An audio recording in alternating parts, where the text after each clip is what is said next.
In the wild world of crypto, your money never sleeps. But is it safe? Your data travels further than you think. But who's holding it, and what do they want? In a game built on trust and technology, how do you stay ahead without crossing the line? You have to have that really well-trained investigator that's able to kind of pick out those little pieces of information and make the case out of it. What we need people to do is, before they turn that laptop on or their computer on and they start engaging in, financial transactions, make sure you're safe. Have a VPN, have great virus protection, understand the world that you are in and how they are going to try to scam you. What I would tell scammers out there is, you may be free today, tomorrow you may not be free, and you probably won't be within the next year. Hello and welcome to What the Fraud, a podcast by Sumsub where digital crooks meet their match. I'm Thomas Taraniuk, currently responsible for some of our very exciting partnerships here at Sumsub, a global verification platform helping businesses verify users, companies, and transactions. In this episode, we're talking about crypto fraud, how scams are shifting as money moves online, how blockchain might help to fight back, and why we're always stronger when we tackle it together. In this episode, I'm joined by John Kothanek, Vice President for Global Intelligence at Coinbase, one of the leading platforms for buying, selling, and of course, managing cryptocurrency as well. John, welcome to What the Fraud. Thank you very much. Good to be here. Well, John, you spent over 20 years investigating cybercrime, working at places like PayPal and now Coinbase as well. You've seen firsthand how quickly fraudsters evolve, how they change their tactics. But before we get into all of that, what is the biggest change that you've seen firsthand from when you've started? Yeah, so I think it's kind of twofold. The first would be technology being used to, advance their cause, so to speak. So, we all saw kind of the old phishing attempts, 15, 20 years ago that were very kind of clumsy, bad grammar, stuff like that. AI and some of these other programs are able to kind of really shift it into the next gear and make it look really good, very professional, does all the spell checking and kind of idioms for them and all that kind of good stuff.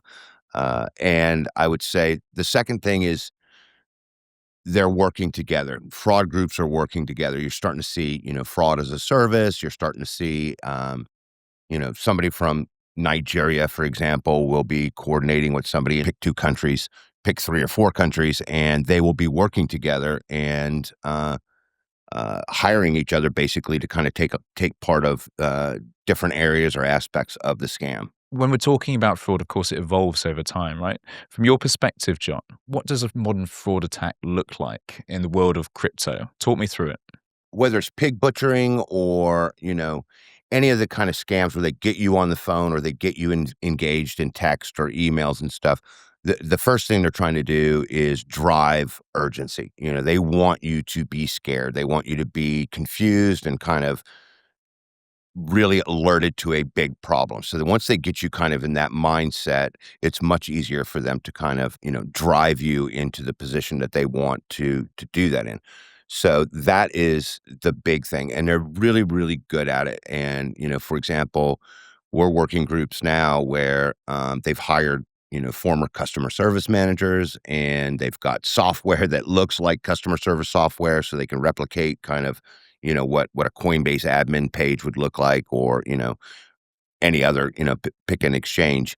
That's probably the thing that is biggest right now, if that makes sense. So it's getting super sophisticated, more complex, but that's also because of their access to tools, right? You mentioned fraud as a service, access to AI, and also the interoperability of these networks of fraudsters makes it much more easy for them to operate on a global scale. John, how have the motivations or profiles, let's say, of fraudsters changed over time? I mean, there's more access, of course, to for individuals in the retail sector to have digital currencies, access to digital cash, and that makes it maybe more attractive for them. I mean, are they getting more organized or more decentralized, kind of mirroring the crypto evolution that we're seeing?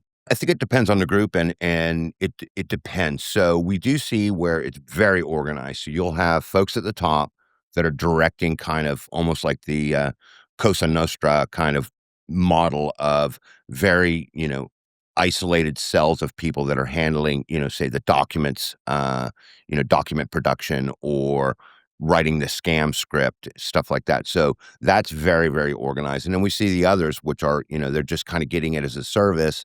And that can be anything from the more sophisticated things like we just talked about, or it can be the more advanced things where it's basically they just push a button and it goes on autopilot and takes care of the scams. They blast that out to 1 million people, and if 0.001% respond, they've got somebody on the hook. Yeah. Makes a lot of sense. John, let's talk about how your global intelligence team uses blockchain and on-chain analytics day to day as well. Without getting into any details, which might mean that we have to bleep out some information on this podcast, of course, could you share how blockchain data, perhaps combined with machine learning and behavioral insights, helps your team actually trace illicit funds and make sure the culprits are taken forward to, let's say, a prosecutor? When I first started with Coinbase back in 2014, it was just Bitcoin. And, we were just manually tracking through the blockchain these transactions. And it was fairly simple. There wasn't a lot of, there were some mixers out there, but it wasn't that big of a deal. We had been able to pierce most of those by just kind of watching, how they do their tactics, how they do their money movement and stuff like that, and change addresses. Now it's much more sophisticated. They've got the bridging. They can go and they can, convert to another crypto, all that stuff. But, and like you said, without giving up too much, we're able to see through all of that. They think we can't, but I would say at least 90% of the time, we're able to kind of get a good picture of who is conducting the crime, where they're at, and what they're doing. It's very powerful for us. And there's a ton of, really good analytics companies that we use out there. Coinbase has its own tracer. We've got Chainalysis, TRM, Elliptic, all these companies that are out there. What we use them for is we will confirm data. So Chainalysis will tell us something. We'll go over to TRM. We'll take a look at the same transactions over there, and we'll say, yep, that matches what we're seeing, matches what Chainalysis is seeing, and that kind of gives us some confirmation. I would say, maybe we'll talk a little bit about this later, but it also helps us with privacy, which I don't think a lot of people talk about. Is, law enforcement, for example, will send us a subpoena. They'll ask about an account. They'll say this account holder is suspected of doing this. Well, on the back of some bad analysis, they are looking at this person. Because we have this great relationship with these wonderful people around the world working these cases, we're able to take a look at it and say, no, that's too many hops. It's too fuzzy. It's not the person that you think it is. Um, you know, this is who we think it might be. And in that way, good customers are not getting kind of, a door knock or anything like that. And I think that's really a valuable tool that we use to help protect our customers, not only from fraud, but to keep them and their privacy, secure. Most definitely. You've mentioned a couple of things there, John, as well. And the human-to-human relationship internally, of course, with your businesses and people that work with you, but also with the organizations which need to solve a lot of these cases as well is super important. From your perspective as well, I mean, at the end of the day, Coinbase is going to be more proactive than reactive. It sounds like you've got a lot of these fraudsters, or at least their scams under review. You understand the sort of vectors which are there. But with the new fraud vectors which are coming out, and of course they're very creative, are you seeing any limits of the automation that you carry out? And how crucial is still having a human in the loop for Coinbase and yourself, John? It's very crucial. So, on the technology side, we've got really good analysis capability. We've got some sharp folks in our compliance group that are, constantly looking at transactions and escalating stuff to us and, through SAR reporting. But Coinbase has invested a lot of time and energy into ensuring that we're all able to connect within the different groups within Coinbase, get the cases right, get the information correct. But the human aspect is so important because at the end of the day, it's not just kind of a black and white transaction flow or some of these, I'm sure you've probably seen the blockchain analysis where it's, lines everywhere and nodes everywhere and all that kind of stuff. And it gets a little bit fuzzy sometimes. You have to have that really well-trained investigator that's able to kind of pick out those little pieces of information and make the case out of it. You mentioned a little bit about, we're aware of these scams and stuff like that. I hope I don't anger anybody with saying this, but we have a good hold on most of the scams that are going on out there and who is doing it. The problem is funding for law enforcement and kind of cross-border cooperation and stuff like that. So, we'll have a list of bad guys that we're working with, say DHS or FBI or Scotland Yard, all these amazing organizations. We'll know who they are, but they haven't gotten a door knock yet for one or two reasons. One, they're not big enough to where it makes it, worthwhile for the the taxpayer money to be spent on going after these guys, but also the cross-border coordination. So you don't want to arrest, say, somebody in Canada and have three people on the loose in Singapore because they usually have some great resources and take off. So it's a lot of coordination, it's a lot of effort, and it takes some time. What I would tell scammers out there is you may be free today. Tomorrow you may not be free, and you probably won't be within the next year. Definitely the case. And thanks for the reference there to Scotland Yard and everyone listening in from the UK. But you mentioned, of course, maybe the issue around how many individuals actually go through and escape through the actual process because they're considered too low value, let's say, to be prosecuted, right?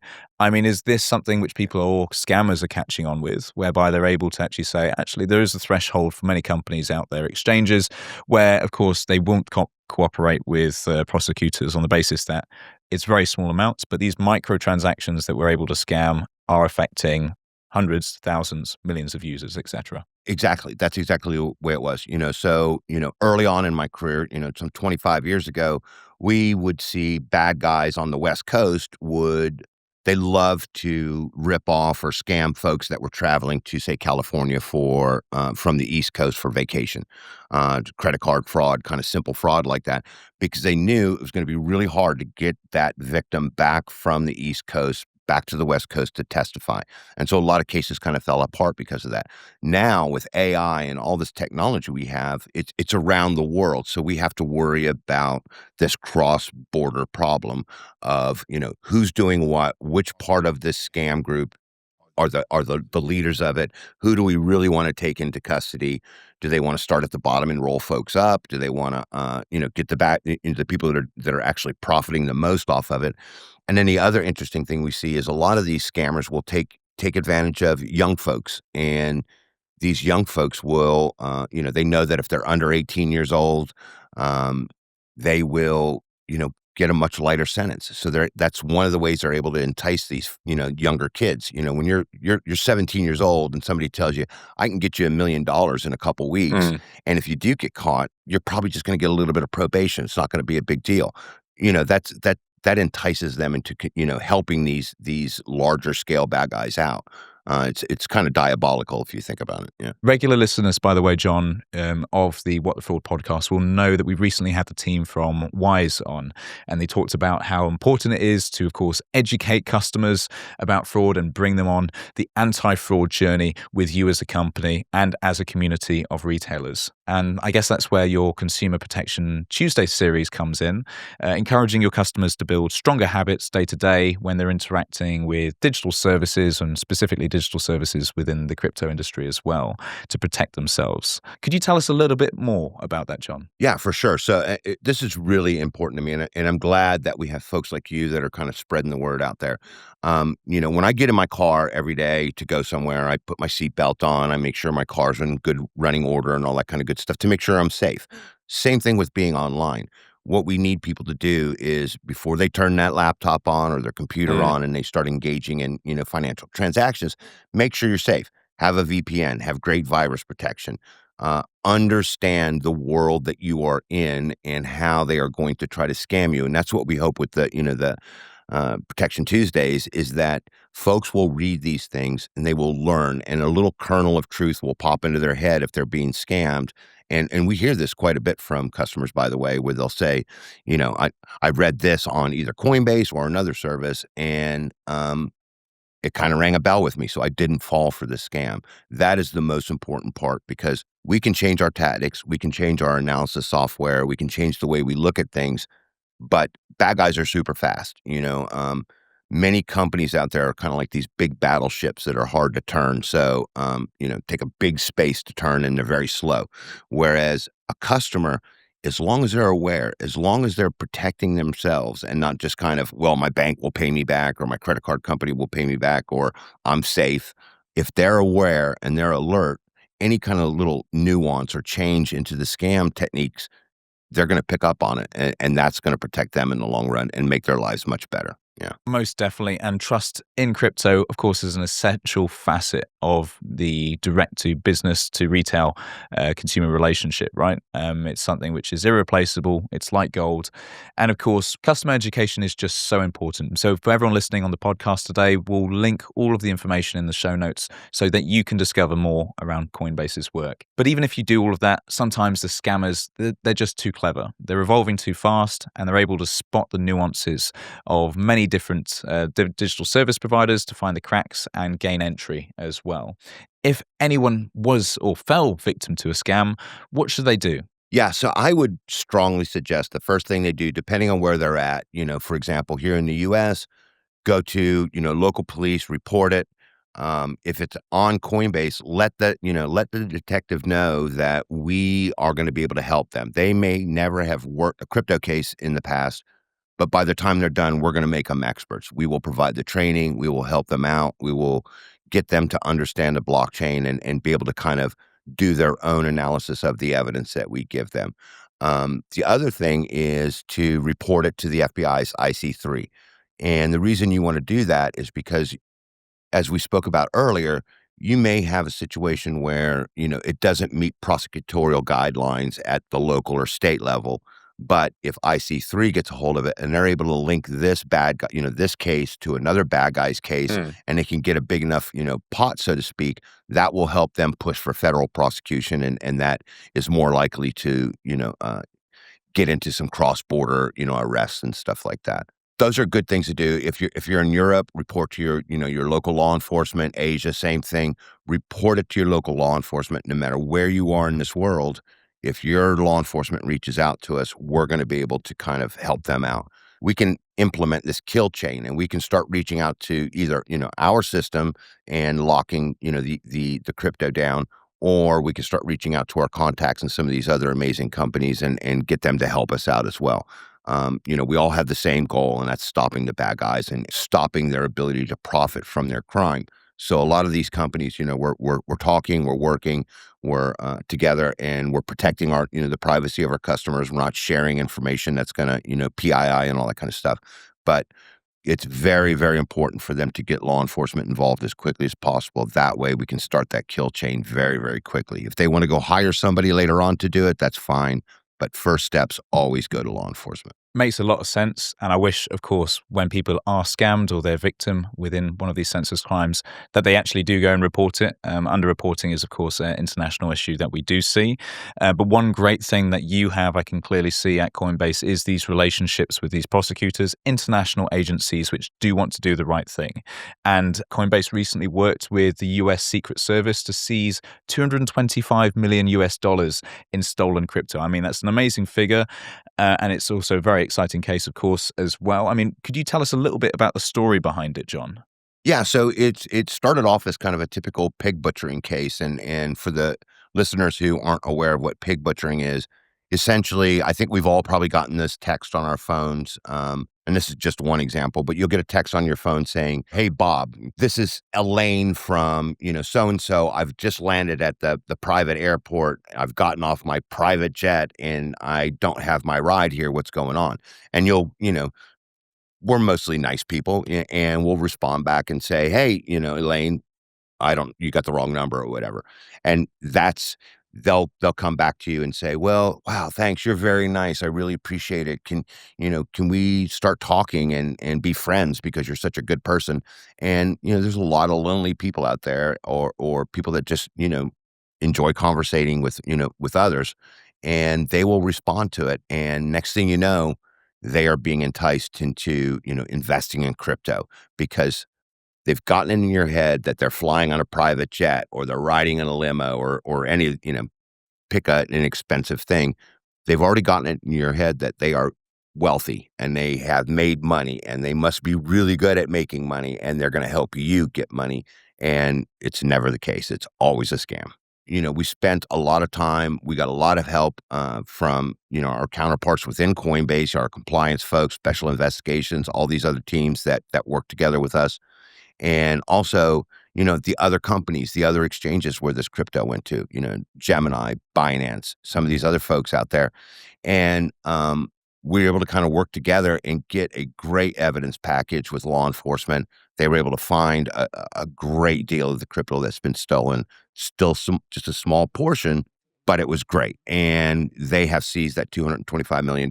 And, the process takes a while to get it back to the victims. Of course. But they're going to be, made as whole as they possibly can be made. Yeah. Amazing to hear. I mean, from like $20 million spoofing scams that you've worked on to the $225 million with the Secret Service as well, you sort of given your perspective around effective collaboration between investigators and exchanges such as Coinbase as well. I'm sure you've learned a lot from these partnerships, but working with law enforcement, John, is obviously a big part of fighting fraud, it sounds like. I mean, at the same time, so is keeping customers' trust. And you mentioned PII earlier as well. How does Coinbase walk that very fine line between helping investigations and investigators actually accomplish a goal, which is, an ideal goal for the user, but also protecting people's privacy, specifically within, let's say, the crypto world as well, where it's deemed so important? Yeah. So, I think step one is there are times where, law enforcement wants to get the case done as quickly as possible. And sometimes they will reach out to some smaller company and they'll say, hey, we need this information. And they will give out that information pretty quickly without process or anything like that, right? And, as a company matures, they start to learn that they can't really do these things. But at the end of the day, it's our responsibility to kind of, hold our customers' treasure, which is their PII and their crypto, eh, dear to us. It matters to me. It matters to my team that we are protecting the privacy of these customers. And, as I mentioned earlier, one of the things we can do is we check the work because not everybody is up to speed on doing this blockchain analysis. And sometimes they'll get it wrong. And we'll let them know. And because we trained a lot of these folks, we've got this great relationship with them. And, we know them. We've sat in rooms with them. And they'll say, okay, John, or, whoever on my team is working the case. Great analysis. Thank you very much. You're right. We've reconfirmed, and that person did not do this. You don't ever want the government kind of creating a record on you if there's no need for it, right? Because that kind of becomes a permanent thing. So we work very hard to protect the rights and the privacy of our customers. We don't give out information for, what we would say for free, and by that I mean it's got to have process. And law enforcement's really good about doing that kind of stuff because they think ahead now. Instead of just trying to get the job done very quickly, they're thinking ahead and they're saying, if this is questioned in court, do I have the supporting documentation to get this information from them? Will this help the case proceed? So that works really, really well. And so I think it's not only our endeavor to, help these folks, but it's also law enforcement is working hard to protect the privacy of these people as well. Yeah. Most definitely. And having the diligence in the work, let's say, of these prosecutors, as you've well mentioned, actually provides, I guess, a lot of confidence in the processes, right? But what have been the biggest technical or operational challenges that you faced? It can be a lengthy process, specifically as well for the individual which has been affected, going through all of these procedures, going through all of these leaps of, let's say, faith in terms of providing more information and opening up about the scam. It can be quite a lengthy process. Trust me when I say we understand that. Sometimes Coinbase is the victim of the crime. So we represent the company in that case as well. And we know firsthand that it can be a long period of time before you see resolution, before the case goes to court. I've worked cases, in e-commerce that have taken 12 years to close out, which is, that's kind of the upper edge of what I've experienced, but it can take that long. So you have to have patience. You have to have faith that it's going to get done. And just because they're not able to prosecute somebody today on something because, they're in another country or whatever, doesn't mean that next week that's going to, there will be a change. So, for example, people go on vacation. Even bad guys go on vacation and they show up in a country where we have a little bit more friendly relationship with law enforcement there. And, the FBI can reach out to them and say, hey, Bob is in your town right now. Can you take him into custody so we can extradite him? Those kind of things. So it does take a while. It does require patience. And sometimes I think where people get frustrated is you have to be very close to the vest with the details of what your case is and how you're building it and what you're looking at. So a lot of times the victim's not going to get the detail from law enforcement that they need and want. And they just have to understand that it's part of preserving the case. It's part of preserving the chain of evidence and ensuring that when cuffs are finally put on that person, that person is going to get tried. And if the evidence stands up, convicted. Absolutely the case. I imagine that individuals would only get tried if there is a very strong chance that they'll get prosecuted, right? So that's why it may take so long Yeah. as well. I mean, it sounds like there are a couple of, let's say, difficulties, challenges with this sort of process and working with regulators. But imagine, John, there was the perfect climate for it. I mean, are there policies which you would say now should change to make these processes operationally or otherwise more smooth and easy for, let's say, the retail user who has been scammed? Yeah, for sure. Couple years ago, I testified in front of Congress, and one of the things that I wanted to get across to them is law enforcement needs that budget. They need the people to take on these cases. They need the training to take on these cases, and they need the budget and the ability and the desire for the prosecutors and stuff to go after those folks in other countries. As long and as hard as it is to get these cases done, you just have to kind of stick with it and go through it.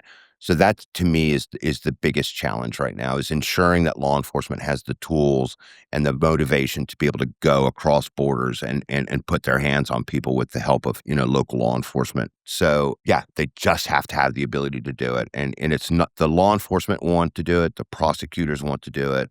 I think it's probably the governments and stuff that hold the checkbook that maybe letting them down a little bit. I can imagine so, especially, of course, when prosecutors, all they need to do is find the evidence. It's very much the case that it's out there, but the accessibility to that evidence or said evidence is never easy or straight road.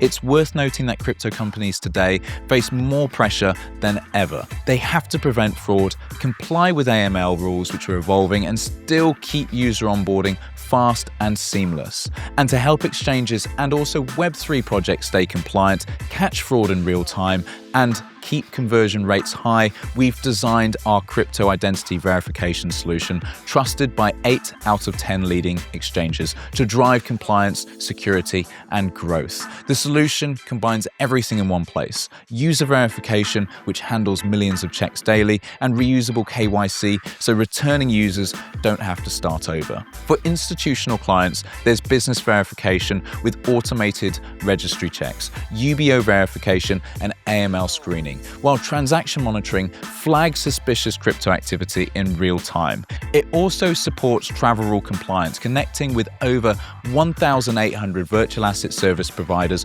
worldwide. And everything is managed from a single dashboard that gives compliance teams a complete picture of user risk. If you'd like to see how it works in practice, we've dropped the link in the show description. John, welcome back. We've been talking a lot about collaboration and also trust, and that connects perfectly to the transparency work that you're doing at Coinbase as well. In a landmark move, Coinbase has actually teamed up with other major tech organizations globally to tackle online fraud as a whole and the rise of pig butchering scams, which we talked about earlier as well, where fraudsters groom their victims before stealing their money or certainly their identity as well. Let's talk about tech against scams. How did that partnership come together, John, and how important is it to work collaboratively with these other tech organizations to combat fraud? Yeah, it's such an important point. Thanks for bringing this up. I think the the way it kind of came about is, you have everything from career job websites to, online romance sites to all these other, where a lot of these scams will start off. That's how they first kind of start speaking to their victim. And then you have, all the other companies that are between that and the financial side of it. And all of those together, all will have great pieces of information and evidence that we can put together to kind of help identify who these bad guys are. And that's why it's getting easier for us to figure out who the bad guy is. So anyway, so now with this collaboration, this collaborative effort that we have amongst all these different groups, is we are able to sit in rooms or get on, web conferences and sit back and say, what are you seeing? What's the trend that's going on right now?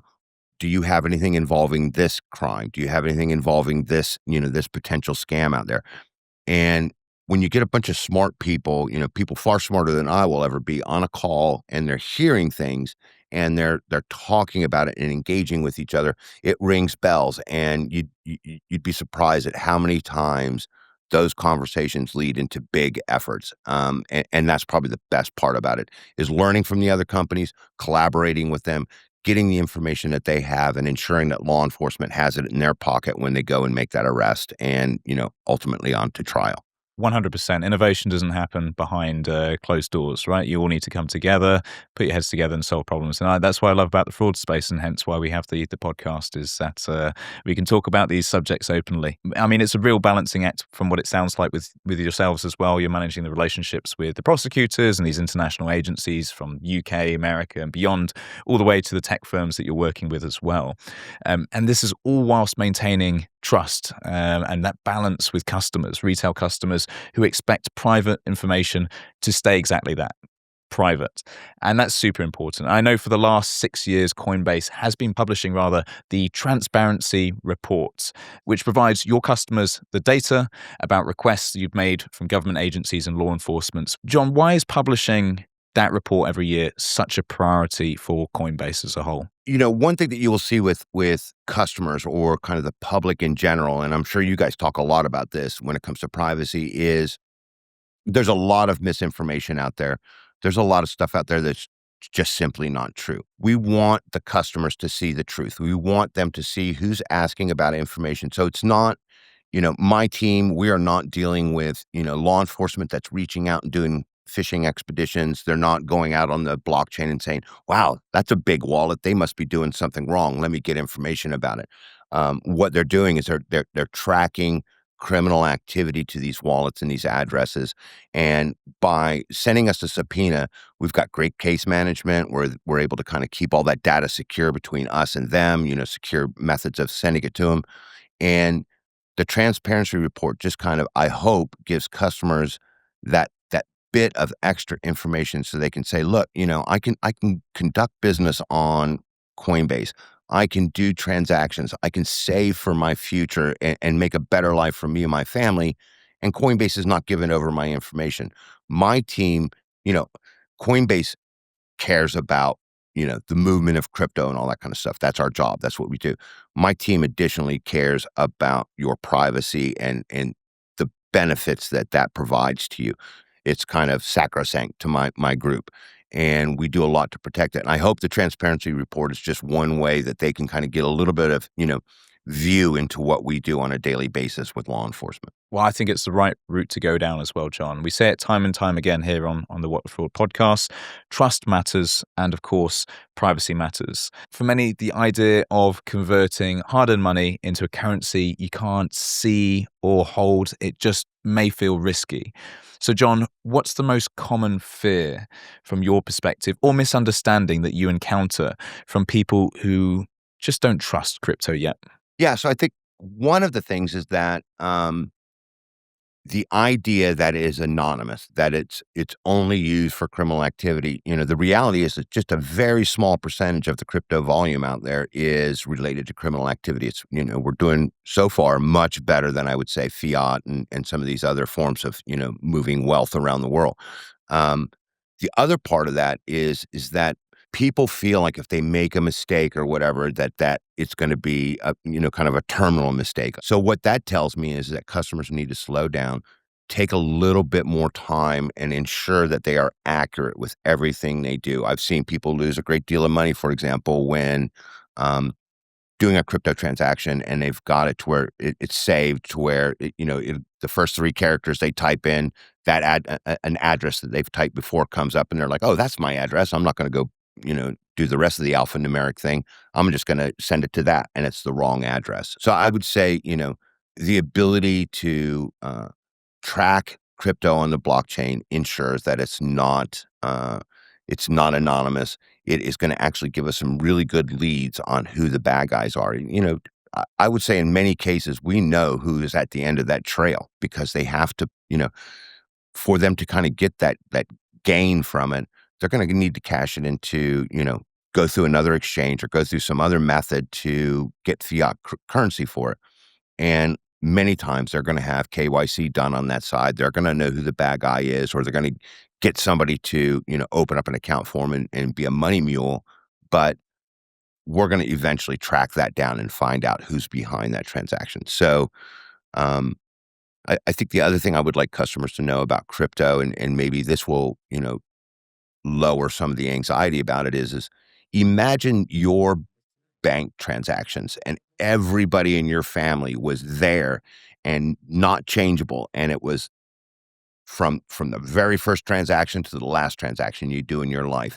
Everything is out there. You're able to kind of track it and go back and Right. say, wow, did I really do this?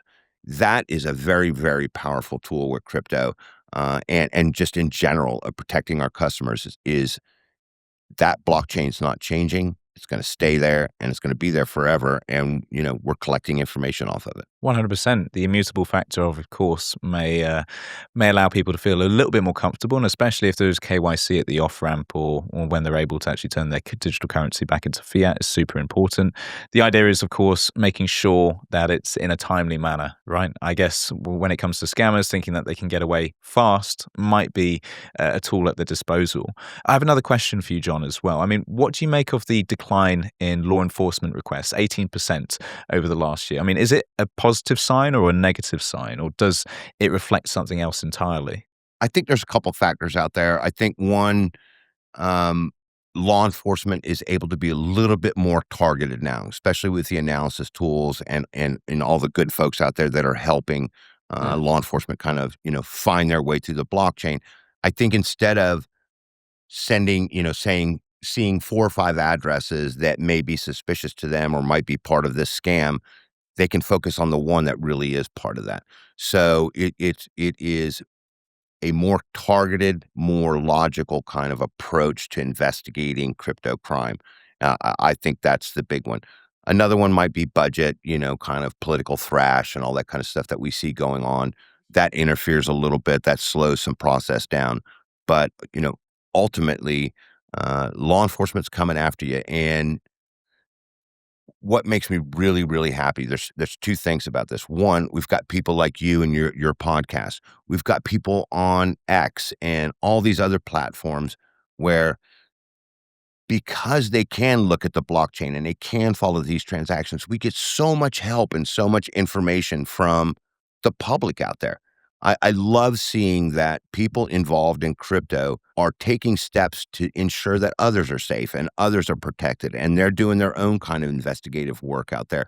That that alone, I think, makes it better than any other, transfer of wealth kind of means. It is truly a colossal effort, and it is a, high impact thing that you can do if you're out there helping other people track bad transactions. The collaboration, of course, with law enforcement agencies and and also the education of the public. And when those two come together, and we can work between different technology firms to communicate the new trends, the new vectors which need to be stopped, and of course make sure that the public feel comfortable with trusting companies with their security, as well as actually making sure that they stay safe themselves. It's the perfect combination for a brighter future, with maybe not without fraud, but with certainly less fraud. So before we wrap things up, I'd like to sort of end things on a optimistic sort of view as well. What's giving you, let's say, optimism right now, John, in the fight against fraud in crypto? The biggest thing is and I hope this doesn't sound like too much of a plug, but when I started with Coinbase in 2014, the founders of the company were very clear with me. They wanted law enforcement and the governments out there to see us as part of the solution, not part of the problem. They wanted us to go, hammer and tong against the bad guys out there, be as aggressive as we have to be. Amazing. And I think we've done that. And I think we've seen a benefit in that. That increases the trust that people have in the Coinbase platform. It increases the trust that they have in crypto, and other companies see that. And so now we're seeing them hire very, aggressive, you know, aggressive in the right way, so to speak, but aggressive investigators that are not going to rest until you are made whole again, or at least try to make you whole again. That's very, very important to us. I come from a working class family, and money was something that wasn't in abundance for us. So we had to protect our, wealth, so to speak. And that's what we want to do for the customers out there. And that's why I started doing this job so many years ago is I wanted people like my mom, your family, whoever, to be safe online. So that really encourages me to see these other companies sitting up, taking responsibility for what's going on, and working really, really hard to protect the customer, and working towards ensuring that they're safe and protected. Um, we're not only doing great work out there to stop the bad guys, but we've got great marketing. We've got all these other great things that go alongside of it that help protect the customer. That's a whole other podcast, so to speak. But Absolutely. yeah, that's what really gets me enthusiastic is people like you bringing, awareness to it. So that's what really makes me happy about all this. I'm glad you envision the future in such a bright way. And I think you mentioned, of course, the marketing there, and it's super important. Getting the message out to people, individuals, day-to-day folk, Janes, Johns, Marys, etc., around the world is super important, so that they come forward about scams that they've experienced, that they're educated on how to stop certain scams, because it all starts and stops with them at the end of the day. And protecting them, I guess, is the goal for a lot of companies, whether or not you're on the retail side, the tech side. We all need to collaborate as one sort of unit. But John, to close things out today, we always like to have a little bit of fun and get to know you as a guest as well. So this is 5 quick questions from Sumsub. No overthinking. John, are you ready for it? Sure. Excellent. If you could ban one risky online behavior, what would it be? Just one. How about all of it? Can I ban all of it? No. Just one. I would say not having an account that's password protected properly, and with 2FA and stuff like that. There's ways that we can check to make sure that you've got a strong password, that you're using the proper type of 2FA to do that. And if you don't use it, I think I would like to see companies start to say, you've got to use it. You've got to help yourself, protect yourself. 100%. I think multi-factor authentication is the major thing. And if you don't want to get pwned, and you can check yourself out online whether or not you've gotten pwned with a data leak, that's certainly the way to go. So question number 2, John, have you ever been a victim of fraud yourself? Yeah, actually I have. And it came at the worst part. So I had my phone bricked and SIM swamped. Wow. I was out on my motorcycle one day enjoying a beautiful ride. It broke down kind of in the middle of nowhere. I had a cell signal, but I couldn't do anything with it because my provider had noticed some suspicious activity. Somebody tried to buy a bunch of phones on my account because they had SIM swapped me. And it turned out it was somebody that was working at that company who had given information over to their buddies and said, hey, this guy, buy a bunch of phones with his account. So yeah, that was pretty rough. It does not feel good to be ripped off. I think we all know that. Yeah. And it hits you like literally like a bus, doesn't it, in terms of the realization there. So question number 3, John, what's one thing about fraud prevention that the public completely underestimates? I think it's got to be the idea that people like my team exist, that law enforcement exists solely to go after these guys. I mean, we are trying our best to do this, and because of the time frames that we mentioned earlier, it is really, really difficult to get people to understand and believe that we're really doing something about it. They don't see a result in 3 days, and they kind of throw up their hands and they say, what's going on? You guys don't care. But we are trying, and we are going after these people as strongly as we possibly can. And law enforcement, if I could just mention very quickly, when I first started doing this 25 years ago, everybody was like these old number 2 pencil kind of guys like me, and they were not great at tech. And, they tried really hard, but they just weren't great at tech. Now, these agents that are working these cases, and officers or detectives, they are brilliant, and they're really, really smart, and they're really good at this stuff, and they're dedicated. So yeah, the big thing is they need to realize that we are going after these bad guys for sure. Absolutely. And you're clearly communicating that through all of your efforts at the moment. So that's great to see. 4th, but not last question, John, what type of fraud do you think will grow the fastest in the next 5 years? Yeah, I think it's going to be the AI and kind of, the advancements in technology it's getting better and it's getting more complicated. And if the victims just realize that call to action, whether it is I'm trying to convince you to donate to a sad cause or a church, or I'm trying to get you to ensure that your electric bill is not, your electricity is not cut off at your house, or that somebody's going to come in, I've seen these heartbreaking stories where people reach out and say, hey, somebody told me that if I didn't give over $1 million, I was going to be deported or whatever. And any of these kind of things that are driving you to act quickly is going to be bad. And you just kind of have to watch for it. And playing on the emotions, of course, has always been a tactic of criminals, right? But now that they can do it en masse with AI, not doing it to a couple people because they have to do it manually with an individual scamming another, but using bots to get these individuals, you play the statistics game, and of course they can react quite quickly as well. So John, my final question for you today, and then we'll let you go. If you could have any other career other than the one you're in, what would it be?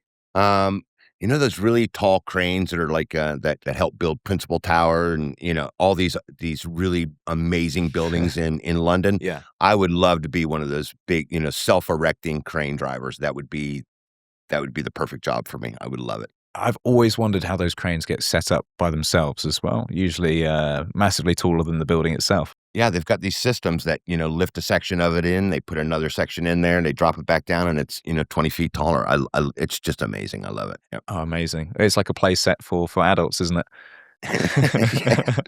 Well, thank you so much, John, for joining us on this episode of What the Fraud. Incredible to discuss all of the efforts Coinbase and yourself are putting into practice, not only to educate customers, but to take those who are responsible for these crimes. Great to have you on board, and loved our chat. Yeah, thank you for doing these things. People have to start listening and doing the right thing for themselves. Thank you.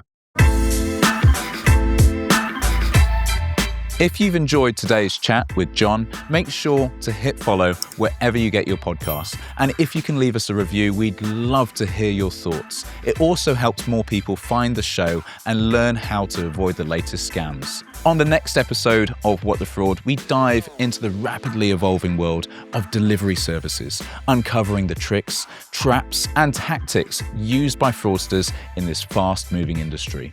Groceries, takeaways, even medication, when companies have to meet the demand and expectation of their customers at the press of a button. How easy is it for fraudsters to find their way in? I'm going to be joined by Boris Montin, FinTech Risk Director at delivery company Glovo. And remember, if you want to hear more about what we do at Sumsub and how your business can actually benefit from our verification services, definitely check out our website at sumsub.com and subscribe to our socials. So, stay safe and see you next time.